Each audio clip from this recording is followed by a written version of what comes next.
Hey YouTube, this is Brian with Brian's Garage with another fun repair. I'm working on a 2011 F150 and the blend door actuator went out on it. Actually both of them did. This is the bottom one here, and as you can see they're not very fun to get at. I'm going to show you how to get that out of there without cutting or breaking anything. I've seen a couple videos on YouTube here where guys are showing how they get these out of there without a full dash removal, which is fine. They're good videos, not saying anything bad, but in some of those videos I see guys cutting. They'll actually cut this off right here with this edge straight back, so that way this piece can come out and give you access to it. But what I see in here is some of them have the center console and some don't.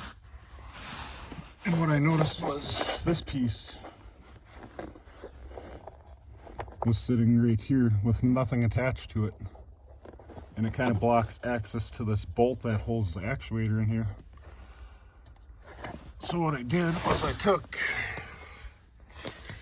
well, starting from the beginning, what you do is you remove this panel and you have the clips. It pulls out pretty easy, but you got to watch. You don't want to pull too hard on that and break this. So once you have this removed, there's bolts that hold the ductwork up, and they're all 8mm.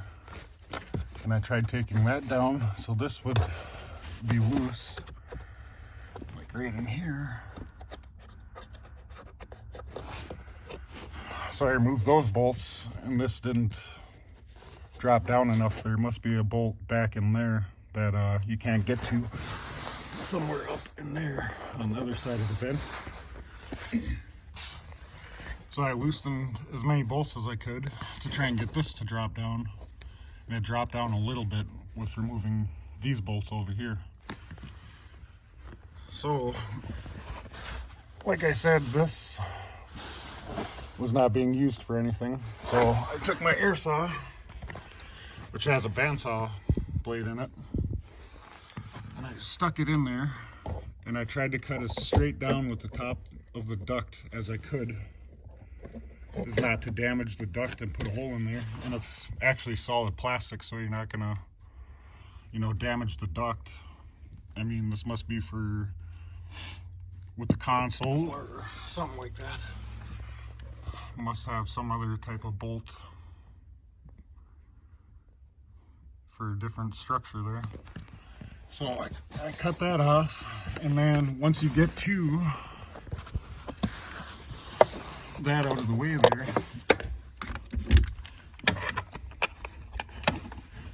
that gives you access to the bolt on this side. And you're going to want to use a small head wrench like this because there's no access around, if you look. So you're not going to be able to get a ratcheting wrench or anything on there. And you just kind of have to do this number where you pinch the wrench between your fingers and loosen it. And once that was loose, you can reach in there with your fingers like this and spin it out. And it comes down pretty low in here. So it's kind of tricky. But once you have that done, you're pretty much done with this side.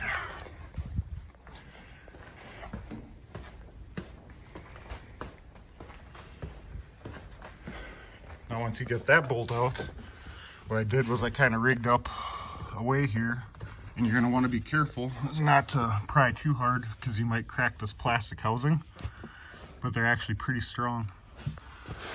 And this is just kind of some stuff I had sitting around to pry up on that. And then you can take this bolt out, which is not too hard, and that's after removing both these brackets, of course. But you take that bolt out, and then the unit will kind of drop down. Now what gets tricky is with this clip here, you got this retainer, and you can use something like this to pry it out, and that's okay if it falls out. Just try not to lose it down in there. And once the unit's down, you can turn it to get better access to that plug-in. Now I have a bunch of tools like this, so like a hose removal tool, which is actually really nice because you can use this to pinch down on the little button on the connector here. Sorry, it's not exactly easy to get to any of this stuff, but you can actually use it to pinch down on the button, and you have to be really careful, and you can use that to pinch down on the button on the connector there and slide it back. Or you can use something like this to grab the wires very carefully and pull that out with the connector there. So, and once you have that done, the unit will be sitting down in there. So what you do is I turned it inside of here, so this was still down in there. You want to try and get another pry bar, and I pried off this bracket here, and you push this down, and that'll give you enough room, sorry, to get this up and out of there. And you're definitely going to need 2 hands for this job. So when I go to put this back in there, I'm going to want to pry this down and get this section underneath that edge. And I just didn't want to push too hard, or you don't want to push too hard on this and damage anything before you put the new one in. Didn't have to take anything off other than that center section there. And I did install it, but don't exactly have a way to hold the camera. I ordered a camera holder, but it doesn't hold my phone here with the case I have on it. It doesn't open up wide enough. So, but that's kind of how I did it. And I'll probably make another video showing how hard or tricky it was to go back in, which I don't think it should be too hard, because once you get this out of the way, you actually got a fair amount with this connector here. Just have to get it in there. The main part will be getting this back underneath there and being able to turn it. And once I turn it, I'll have to install this back in the connector, you know. Then when I plug the connector in, I can use something like this to push this guy back into place to hold the connector. And then it'll just be a matter of turning it, putting it up. I'll probably install this bolt first, because it has this little clock thing that helps hold it.